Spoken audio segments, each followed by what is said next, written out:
എന്റെ പറമ്പിലോട്ട് നോക്ക്. നിന്റെ പ്ലാവിന്റെ ഇലയും മാവിന്റെ ഇലയും എല്ലാം എന്റെ പറമ്പിലോട്ടാ വീണ് കിടക്കുന്നത്. അങ്ങനെ അങ്ങോട്ട് പറ ത്രേസ്യാമ്മച്ചി. എന്നാ പിന്നെ ഞാൻ പ്ലാവിനോട് മാവിനോട് പറയാം. അയ്യോ അത് ത്രേസ്യാമ്മച്ചേട്ടത്തിന്റെ പറമ്പാണേ, അങ്ങോട്ട് ഇലയൊന്നും ഇടല്ലേ പ്ലാവേ മാവേന്ന്. അയ്യോ അത് കലക്കിട്ടിങ്ങനെ ചേച്ചി.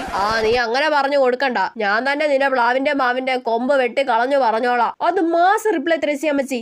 കൊമ്പ് വെട്ടാൻ വേണ്ടി ഇങ്ങോട്ട് വാ. ഞങ്ങൾ എന്നാ കയ്യും കെട്ടി നോക്കി നിൽക്കുവാണോ? നീ കയ്യും കെട്ടിയോ കാലും കെട്ടിയോ എങ്ങനെ വേണേലും നോക്കി നിന്നോ. ഇനി എന്റെ പറമ്പിൽ ഇല വീണാലാ ഞാൻ അപ്പ കാണിച്ചു തരാം.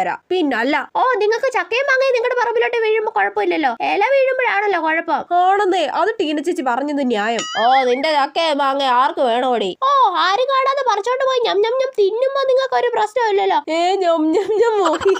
ആരാടി ഞം ഞം ഞം തിന്നേ? നീ കണ്ടോ ഞങ്ങള് തിന്നുന്നത്? നിങ്ങൾ ഇങ്ങനെ അങ്ങോട്ടും ഇങ്ങോട്ടും വഴക്ക് കൂടല്ലേ. ഈ അമ്മയ്ക്ക് ഇതിൽ ഇടപെടേണ്ട വല്ല കാര്യം ഉണ്ടായിരുന്നോ? വഴക്കൊന്ന് ആസ്വദിച്ച് വരുമായിരുന്നു. അപ്പൊ ത്രേസ്യാമ്മച്ചിയുടെ സ്കോർ 5ഉം ടീന ചേച്ചിയുടെ സ്കോർ 4ഉം.